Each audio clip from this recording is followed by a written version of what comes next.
So, first of all, the map is pretty much unchanged. Yeah, for those that don't know, it's made up of 65 million hex tiles. Each hex tile is about 20 meters in size. So that makes the map about 26,000 kilometer squared, something like that. We will be changing the map and making it 8 times bigger in the full game. Although there will be the same amount of hexes, it will just be that each hex is a larger size, so then the map will be a lot bigger. The map still consists of these regions, so there are 640,000 of these regions, or 650,000, and these regions can be prospected, which then tells you what minerals are there for you to mine, which ores. You can find ancient artifacts which can be reverse engineered if they took to a research facility, and then you might be lucky and find a blueprint. And you also get told if it's okay to build a building on that region as well. So what we've added since the last competitions, or the last alphas, or tech demos as we called them, is starter cities. So I'll just go to one over here. So this is the Jordan starter city.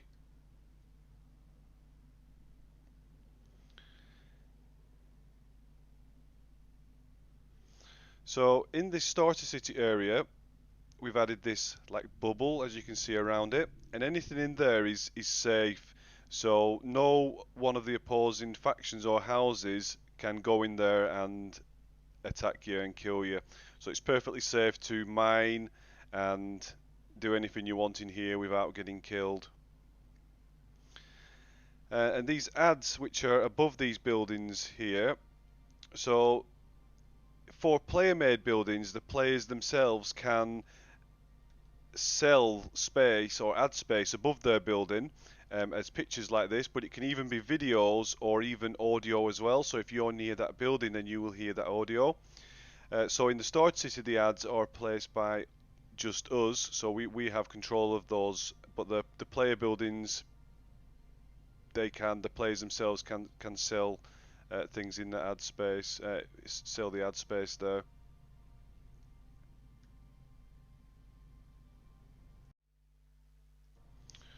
Okay, so here we have the unit window, which has been changed from the previous version in the tech demo, which was horizontal, and we've had to change that because of the we changed like the styling and the colors of the map, and the contrast just wasn't working with the UI, so you couldn't see anything behind, well, you couldn't even see the buttons. It was, you had to like look at the seat, a dark mountain or something like that.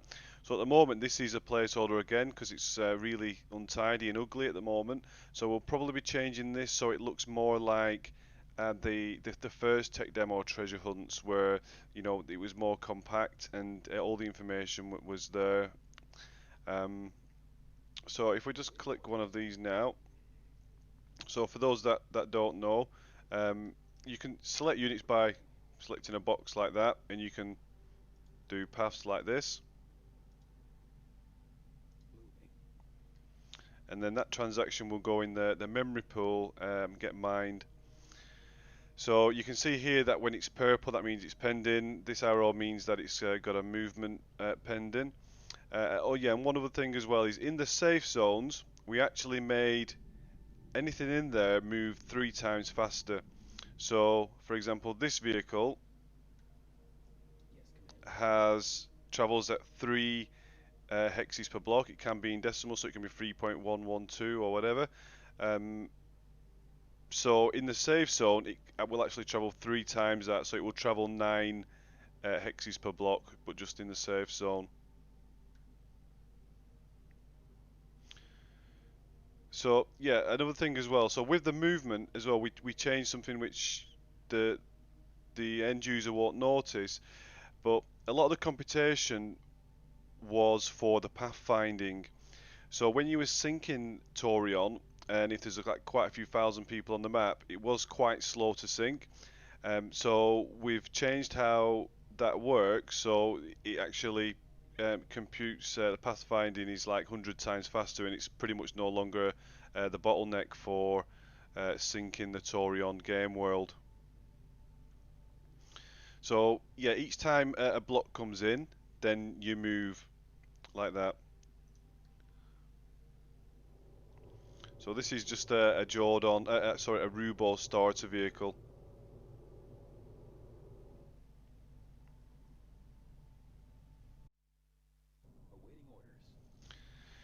Yeah, so something else with the movements as well. I didn't explain that just a minute ago, but when you click to do a path, you can just click and that's it, or like this. But if you hold control, you can, do things like that, just like you can in an RTS style game.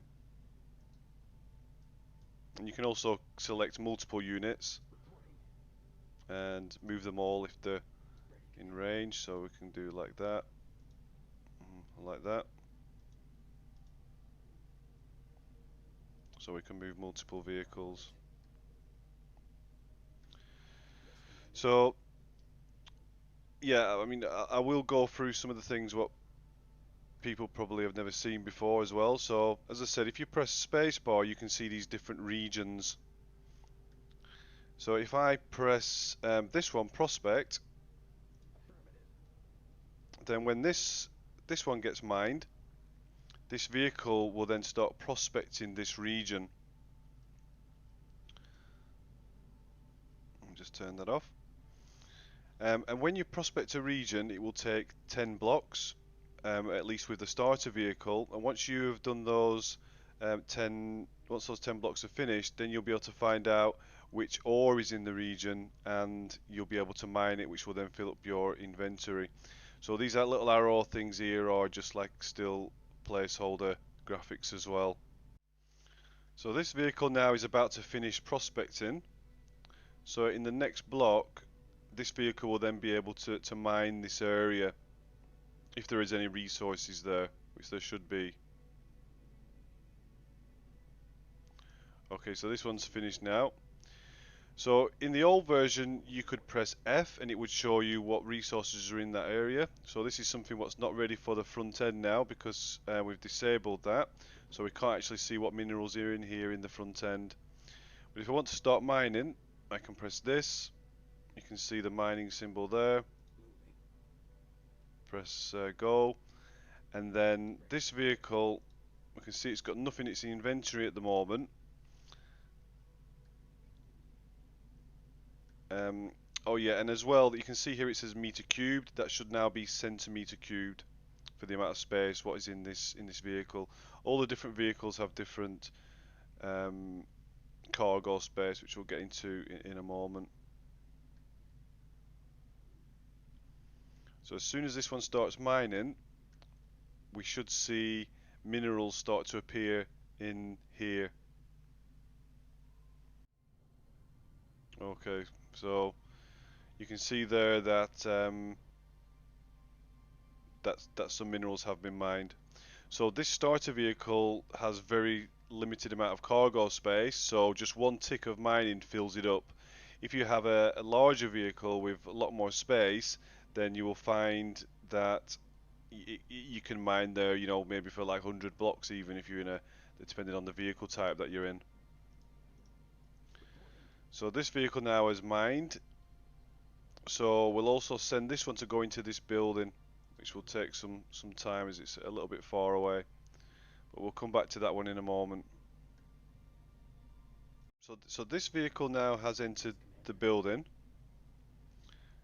So I can see here that it has this trimedium raw A, but we need to change the full name of that one.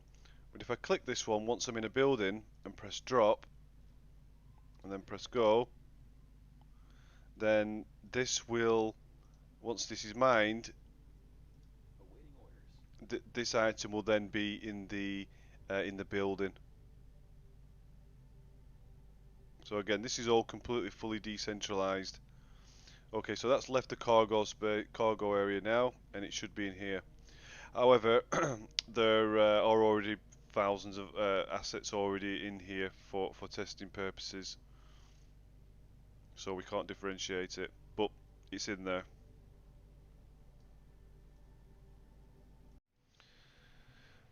Okay, so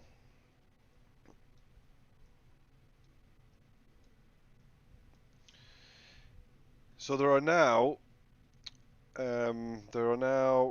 30, let me find out, 36 different vehicles.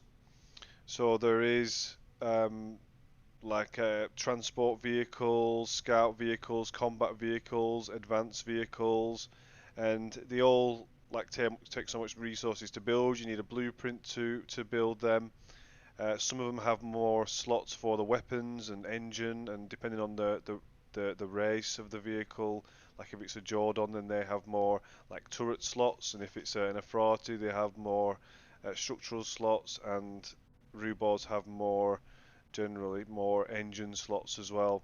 So like the turret slots are like for the weapons, um, and the engine slots are for things like shields, increasing speed, electromagnetic warfare weapons, and the structural slots are for like armor repairs and things like that. So what I will do is I'll just like show you like in my inventory here we made my account just for testing have like most of the assets in there. So and as we can't see what the names are, it looks a little bit funny, but I'll just go through them anyway. So like these ones are the Jordan vehicles, the white ones. The green ones are the Afrati vehicles. Um, Now in the full game, you will be able to drive vehicles of the other factions, but you'll only be able to construct them in either a neutral building or in a building owned by that race. So if you want to be able to trade those vehicles with somebody of another faction, you would have to sell them as well in like one of the neutral like exile type buildings as well, which are not in at the moment. So for the vehicles said it's 36. Now for the other assets and upgrades, there are um, around about I think 150. So there are like normally there are the light weapons versions, medium versions, heavy versions, and the very heavy versions. And I will just bring up now the list of the different types of weapons that there are.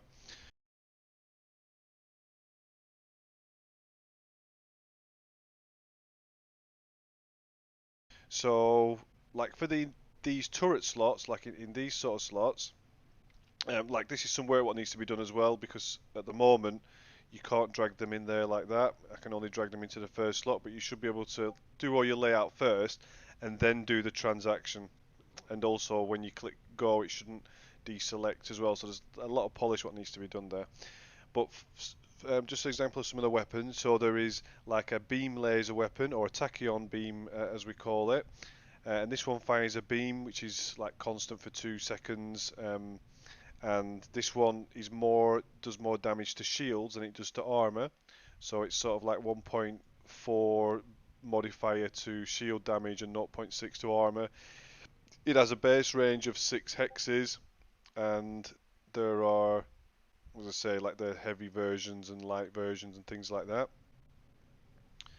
Now we also have like the rail gun, which is more damage to armor than it is to shields.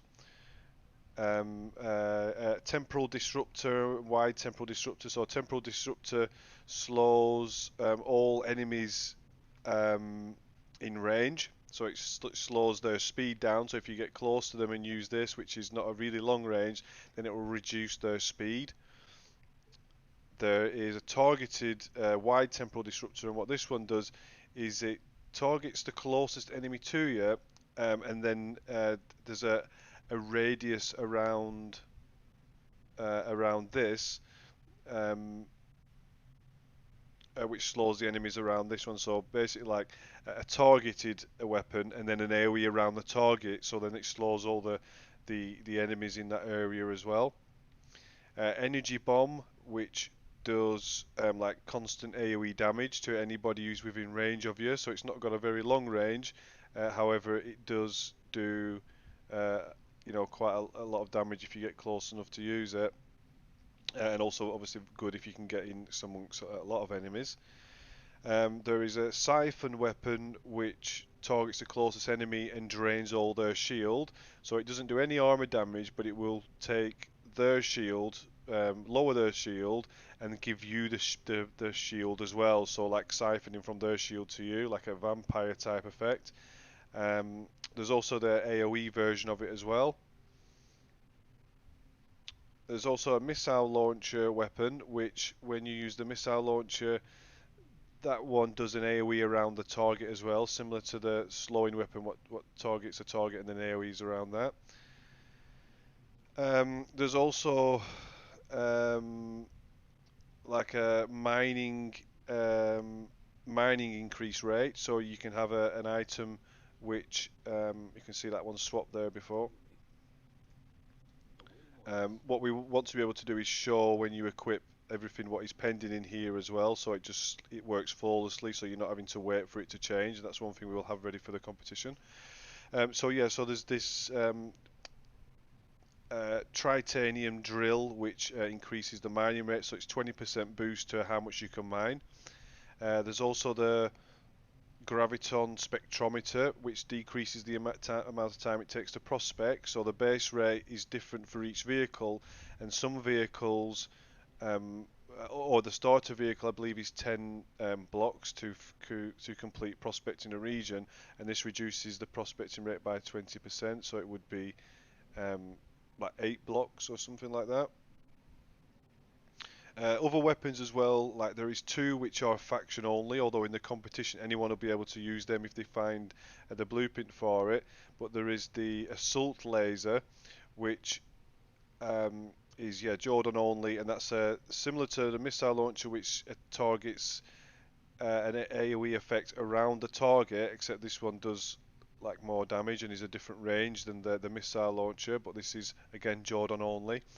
And then there's also the Jordan Vostok weapon, which is basically if you get destroyed and you have this item, then it does like a massive AoE damage in quite a long range around the unit. Similar to if you've heard of the Devastator in Dune 2, which was like a big tank, and if that blew up, then it would damage everything around it as well. So that's just some of the items, and again, there's light, medium, heavy, and very heavy for most of those, but not all of them.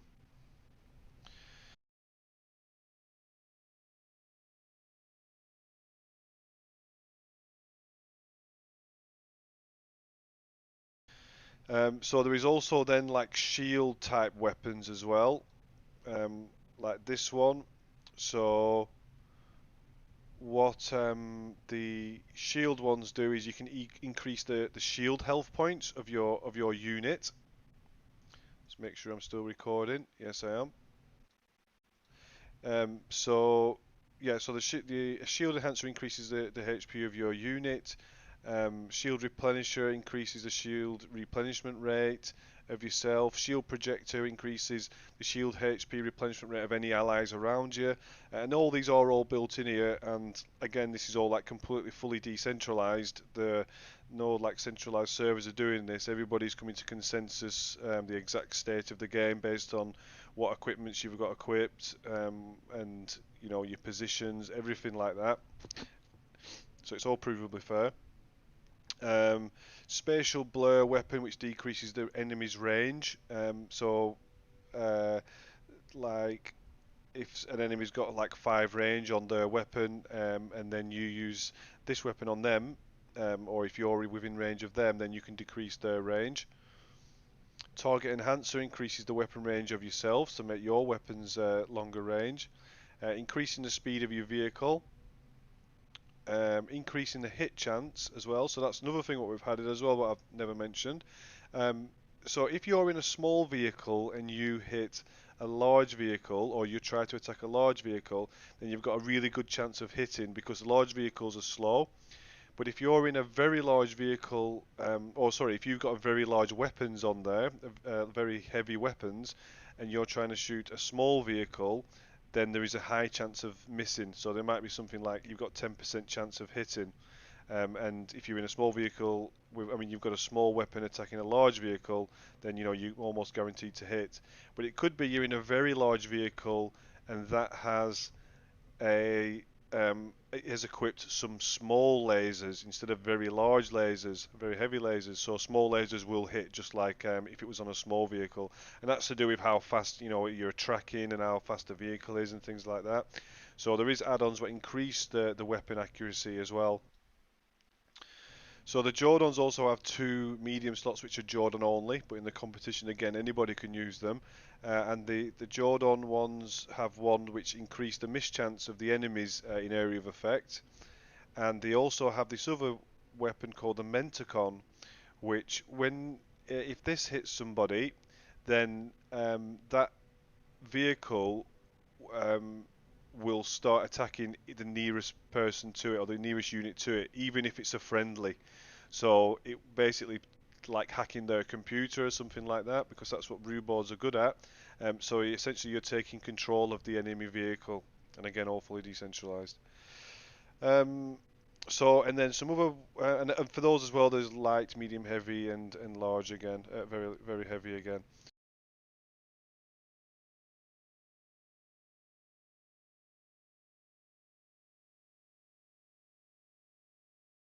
So for the cargo slots as well, or the structural slots, there are things like, well, that's a BPO blueprint original, but maybe we can find.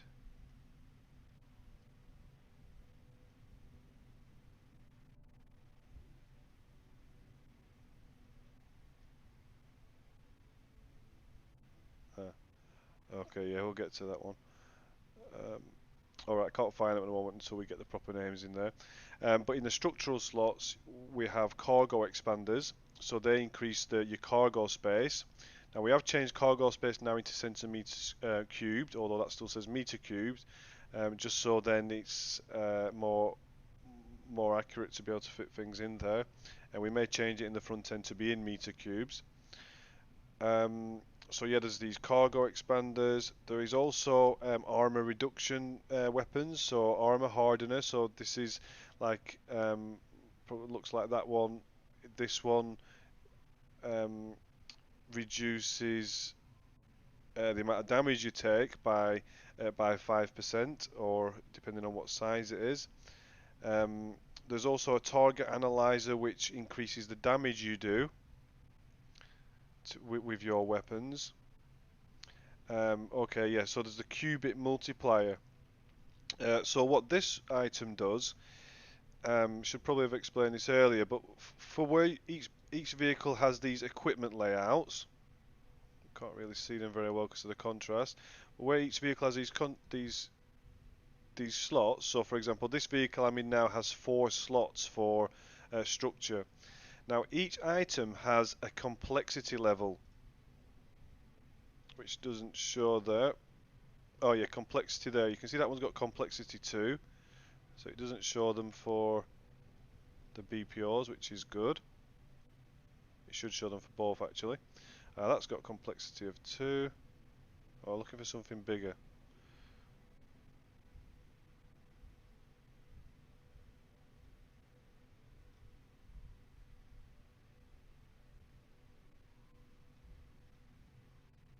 Okay, well that one's 30. So anyway, there 400. So this very heavy missile launcher. So that's complexity 400. So what complexity does is it affects how much it costs for fees and things like that, for like copying blueprints and all that sort of stuff. But also, like a very large vehicle, for example, has a complexity of say 2000. Now, what that also does is it means you can only fit upgrades which have a complexity which the complexity in total of all your upgrades is less than the complexity of your vehicle. So if we say that a very large advanced vehicle has a complexity level of 2000, then at most, even no matter how many slots you've got, you would only be able to fit 5 of these missile launchers because that has a complexity of 400. So if you had, I think I spelled complexity wrong there. So if you had 5 of these, then you would have 2000 complexity, so you would not be able to fit anything else. So you need to use like sort of strategy and tactics for what stuff you're going to equip in your vehicle. So you might want to have 2 of these very large ones and then maybe some smaller ones as well, which would be kill the smaller vehicles easier. Or maybe you want to increase your armor or things like that, so you need to work all these things out. So back to the thing, yeah, so the cubic multiplier, what that does is if you equip that in a low structural slot, then that increases the amount of complexity the vehicle upgrades can fit. So if you've got 2000 and you add the cubic multiplier, then you get 20% more, so then you would be able to add more bigger upgrades on there. However, you would lose like a structural slot to be able to do that. So another item type as well is an armor repair weapon. So this sort of like where you have your shield regenerates, this one will actually repair your armor as well. Okay, and then there are 2 authority structural ones that only authority can use. One of them is the Zircosis. So what this does is if your vehicle is below 10% armor, then you will do 20% more damage, and the increase your range of your weapons will increase by 20% as well. So that's a special authority weapon. There are also they also have titanium plating, which increases your armor HP and improves so it improves armor performance. So that's authority only. Now, a special weapon or a special upgrade we have for structural slot as well, which will be very, very rare in the full game, which is this one. Actually, that's just a blueprint of it, but that's a mobile refinery. So these will be really, really rare, and they're also not very efficient, but it means you can fit them to something like a very large transport vehicle and then refine on the spot. However, it will only be something like 50% efficiency. But this could be like a really powerful item because it might be that where you're mining, the refinery is 12 hours away or something like that. So you could just have your mining operation all local if you can't build a refinery there and use the mobile refinery. So that's all the types of upgrades and weapons there. And yeah, as I was saying, so there's a lot of work what we need to do in here before we think it's good for release. For example, we should be able to drag 1, 2, 3, drag all these ones in here, and then queue them all up. Okay, so the services which are in the buildings. So if I go in the buildings inventory, so this is my account inventory. So if you ever open a building's inventory, it will show your accounts inventory. Each of your units, when they drop items in there, will go into your accounts inventory. However, if obviously I take one of these out and put it in my vehicles inventory, then it's only in there. So like if I click this, you can see there's nothing in this inventory. However, in the building inventory, there's a lot of things just for testing at the moment. So, I'll show you some of the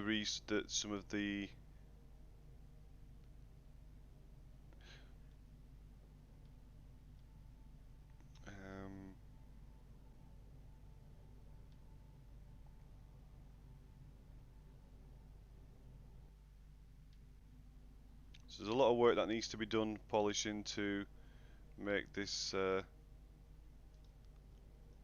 live. Okay, so here we have these different rows. So these are like the ores, so they should say the real name eventually. At the moment it just says row A, but if I hover over it you can see there what it is. So if I click this one, if I right click it, I can choose refine. Now this is one thing we need to do for the front end. However, what we can do is to refine ore, it must be multiples of 10,000. So if I put this amount, press enter, I can then refine this. So if I press this and then press go, you can see now that this is purple, which is showing that this row now, the amount that I selected, which is centimeter cubed, even though it says meter cubed there at the moment, is being refined. So each of these resources, there are 9 resources that can be mined on the map, and if I refine row A, then I get I think it's 2 types of materials for trimedium. So you get, let's just go back to the other one.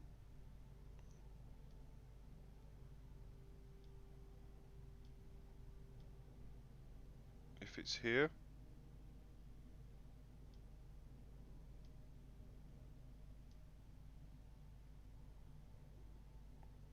okay, here. So these material A, B, C, D, there should be a lot more, but it doesn't seem to be in alphabetical. But these are the refined materials.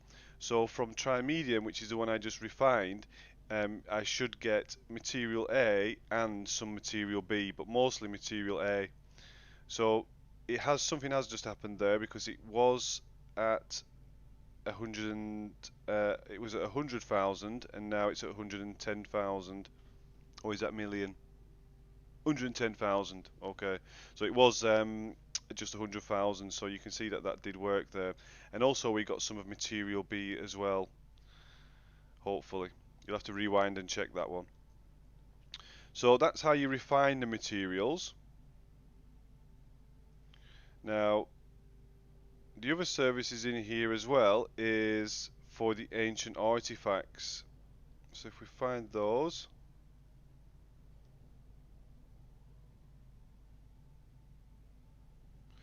a lot of these, the graphics for the icons as well are repeated, so we're using them for multiple things. However, we do plan to have an icon for almost every one. So these are the artifacts here which you can find prospecting. So if you have if you take these to a research facility, and I'm in the starter buildings which have all the buildings, then you can reverse engineer these. So it looks like I may have, not sure how many I have of those actually, but we will just try and refine one.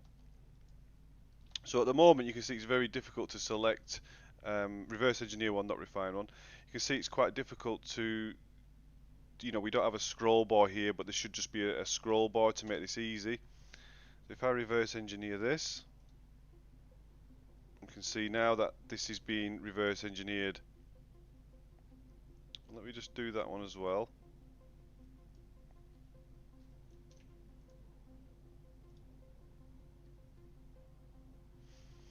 So what's happening now is these artifacts can be reverse engineered, and if you're lucky they can be turned into a blueprint, but you have to be very, very lucky.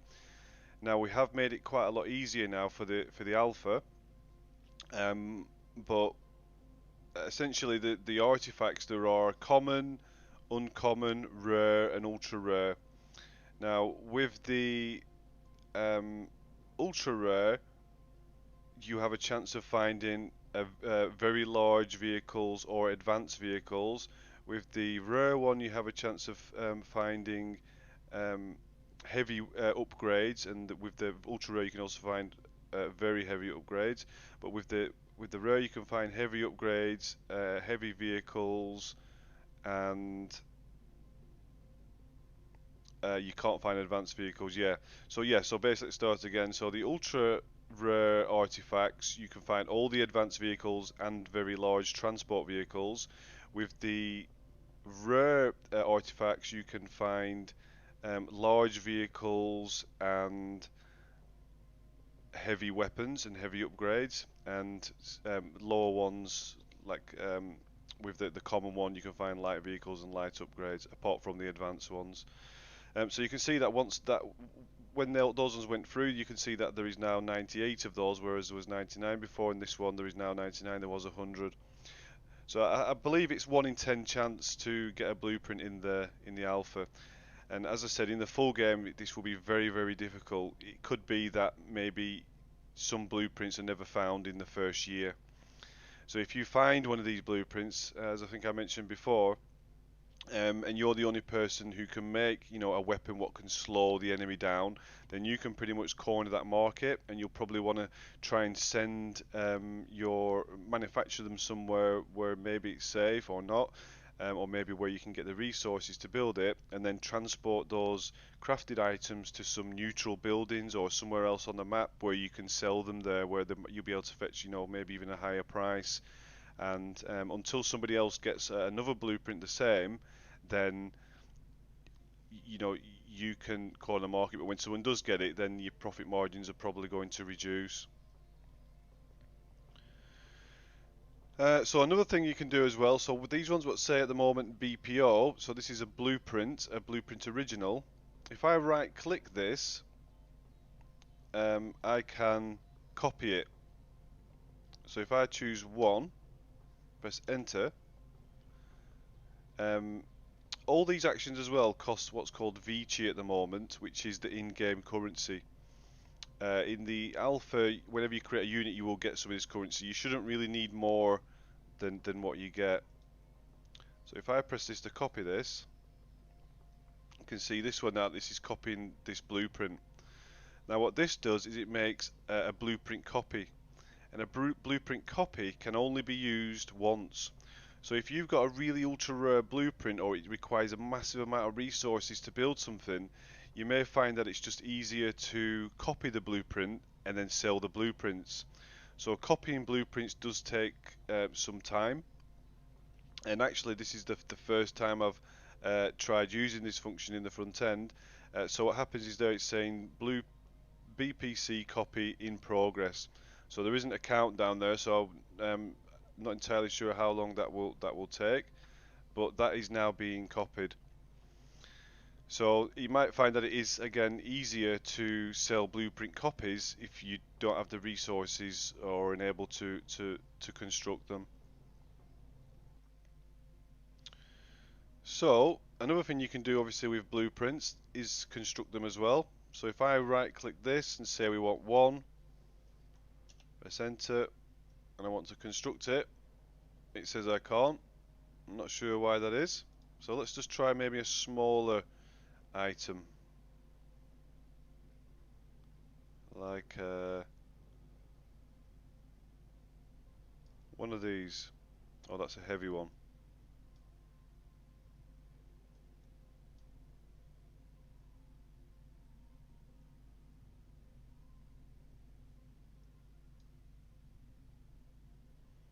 Let's go further up here. So this is a light wide temporal disruptor. So this one, you can see there if I hover over it the stats. So it has a complexity of 3. It takes up 1,000 centimeter cubes. Its slot is high, which means a turret slot.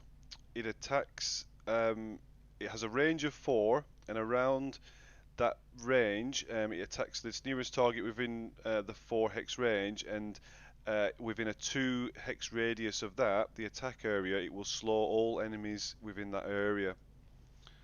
So this one actually isn't a blueprint, so I can't actually try and construct that. But we will find something to construct if we have the resources. Okay, let's just try this one. No. I must just not have the resources. So I guess what I need to do is start refining the ores what I have here, although I believe I do have quite a lot of the resources.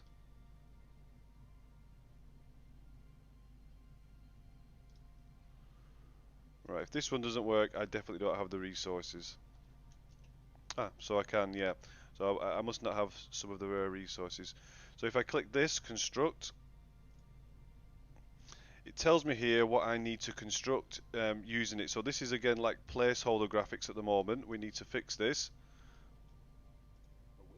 we need to fix to make this look nice, but it's saying it needs 2,500 of material A and 2,500 of material B, and this is how much V-cheat will cost. So this is how much I've got as well of material A, and this is how much I've got of material B. So if I choose 2, nothing happens because that's a bug as well. So, but you can select how many of these you want to build, and then you can just press create. So we'll just create that anyway. So you can see now that this is constructing. Well, it's in the memory pool sent transaction to construct.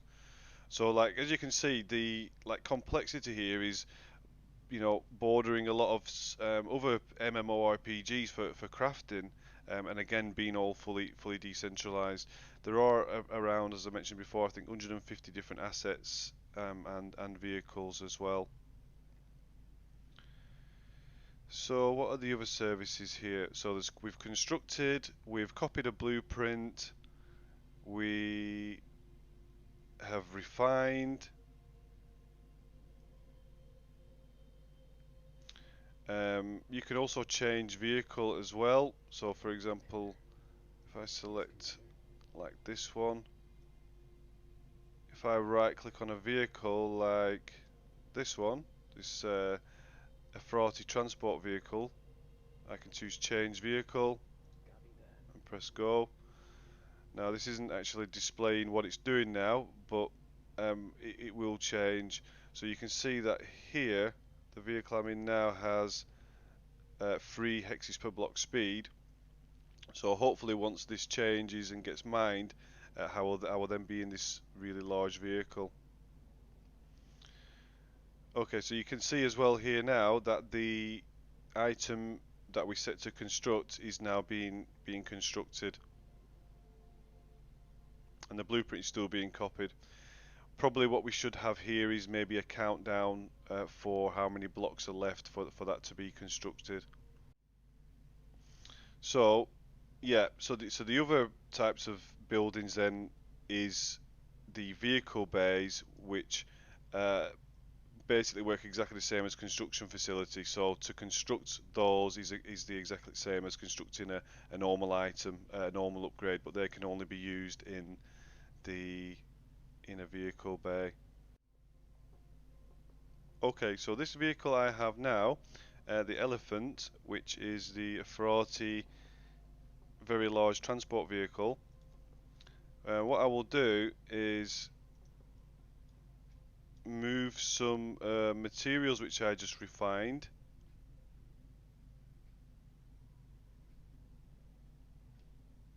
If I can find them.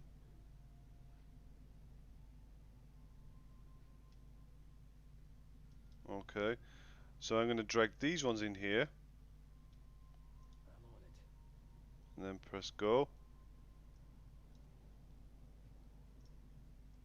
Oh.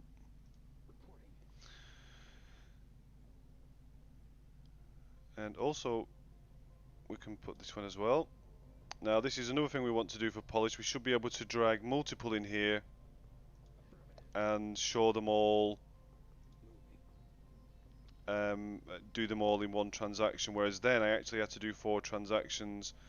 But it is possible to just drag them all in, see them in here, and then press go and see them actually in there while it's pending in the memory pool. That is all coded now, it just needs to be implemented in the front end. So it will just appear like a normal game. So one thing you can do as well is while those transactions are in the memory pool, they are all mined, have to be mined in a particular order, even if it's in the same block. So I can actually, even though I've moved all those there, also now do a transaction to leave the building. So for this account, there are now like 5 moves. Now, so what happened there is they actually did get mined, all those transactions that I did, but the one to leave the building didn't get mined. But essentially what I mean is you don't have to wait until something's been mined before you do other actions as well. And that's also something related a little bit to that, is for the movement of vehicles. So if I click this vehicle and click to move here and press go, we actually have to wait until this vehicle's transaction gets mined before it actually then moves to the next hex. So for example, this one moves at 3 hexes per block, so it would probably move to here once this one gets mined. However, it is possible just by creating an illusion.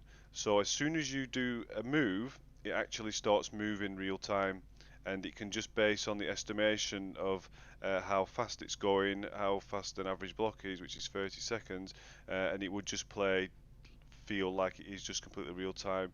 But that's not something that we've implemented yet, but that should be in the potentially within part way through the alpha we will add this, but definitely in the full game.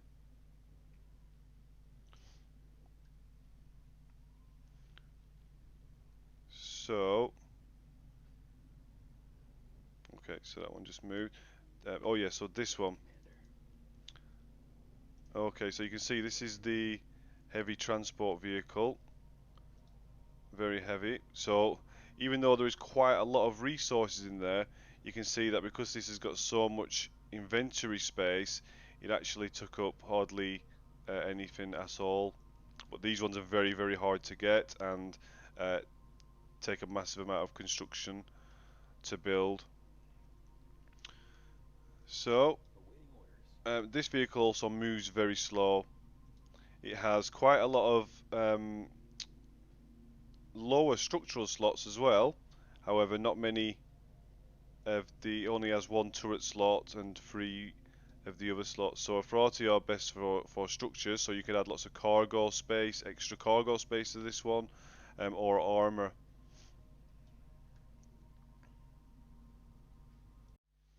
Okay, so it is also possible to build buildings in the alpha. Now we do need to work on the UI for this, but for example, what you can do is if I select like this refinery here, oh, select this refinery, I can then place it where I want, and I can also rotate it as well. So I can place it there, and then what would happen is I press go, and this would then start to be constructed. But unfortunately, I realise I don't actually have enough minerals on me to build a building. So the way that building a building works is you need 5% of the resources to build a foundation for it.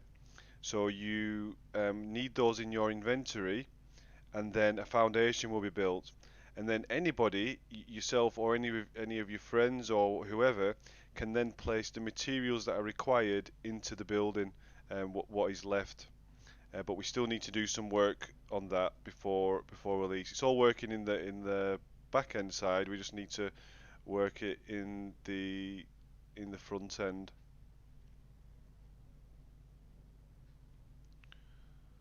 So I think that is potentially that is it for the full for the alpha release.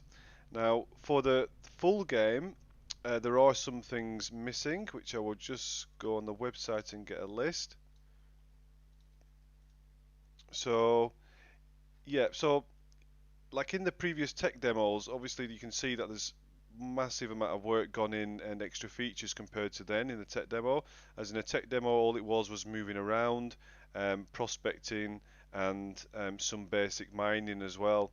So in this, you can see there is a massive amount of work being added, but there is still a lot more before it can be considered really a game and before it will be a fun game, I would imagine. And those features, what we need to add are there's skill progression.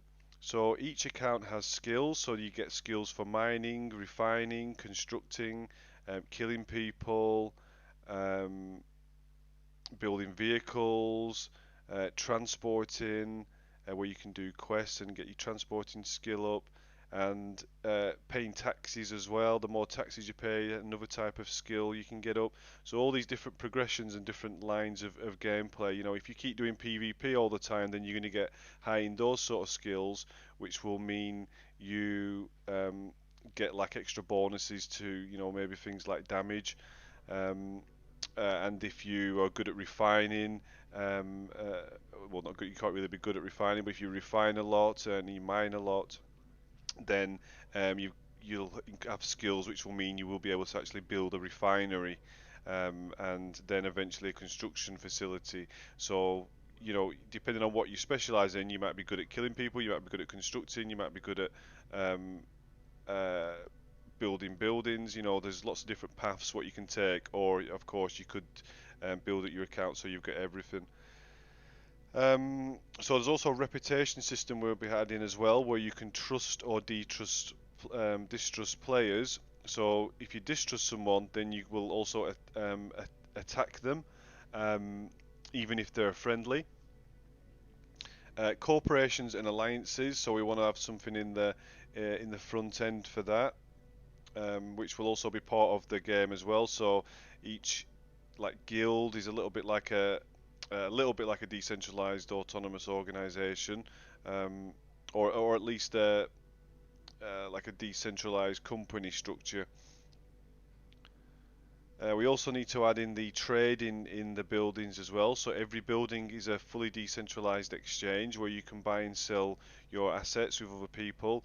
And because the resources are like spread over different parts of the map, it could be that certain resources are a lot more expensive in that side of the map. So if you need those resources for construction, you might need to travel a 10-day, well, not 10-day, maybe a 7-day journey at most to get there.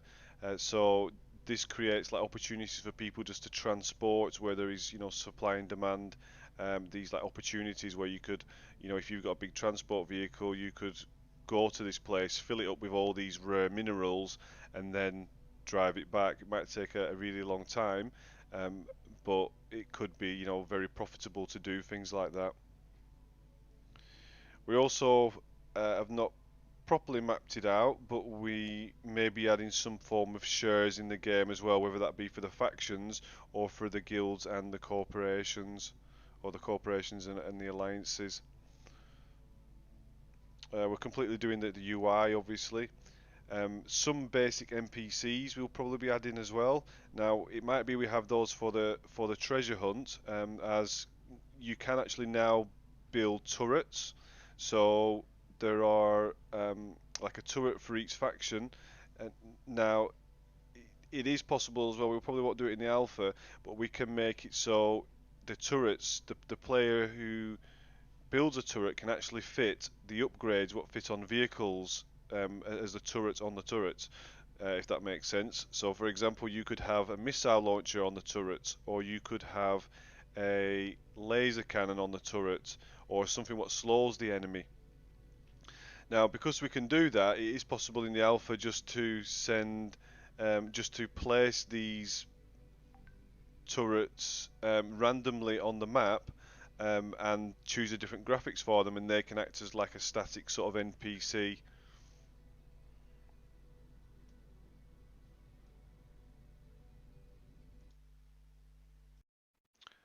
So that is it. So thank you for watching, and please sign up for the alpha. You can get a free starter pack where you will get like a small amount of chi and 5 free units, so you can win lots of prizes. There's over $10,000 worth of prizes, of which probably around $9,000 or so in actual cash or in Bitcoin, DAI, and F. Um, so yeah, if you can take part, that would be great. I mean, the reason why we do these tests is for testing the game. So although the gameplay might not be perfect at the moment, as we still have all those other features to add in, uh, your feedback and stuff will be really grateful. And that's one of the reasons why we've give these incentives of these prizes, and we've managed to get a lot of big blockchain gaming projects and just blockchain projects to get involved, which I believe is a great way to you know, get the community to come together. But the reason why we get all these prizes in and offer these cash is just to give you an incentive to play the game, to help test, as everything in the game and everything you've worked for will be reset and wasted. So in the full game, obviously that won't be reset. So any efforts that you've got in there won't, you know, will be kept in this persistent world. So thank you very much for watching, and I hope to see you in the TAURION Alpha. Thank you very much.